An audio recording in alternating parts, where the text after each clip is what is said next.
যারা গণহত্যা এবং মানবতা বিরোধী অপরাধের দায়ে দায়ী, যে জন্য তাদের কোনো অনুশোচনা নাই, বাংলাদেশের মানুষের সামনে ক্ষমা প্রার্থনা করে নাই, তাদের কোনো রাজনীতি বাংলাদেশের মানুষ এলাও করবে না কখনো। ওই সময় মাঝে মধ্যে আওয়াজ টাওয়াজ দিয়ে থাকে, এগুলা তারা চেষ্টা করছে বাংলাদেশের কোনো অস্থিরতা সৃষ্টি করা যায় কিনা। এগুলা বাংলাদেশের মানুষ কখনো গ্রহণ করবে না।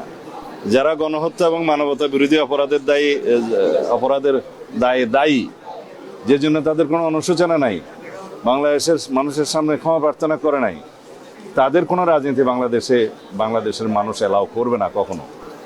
বাংলাদেশের মানুষ তাদেরকে এই দেশে রাজনীতি করার কোনোদিন কোনো অনুমতি দিবে না।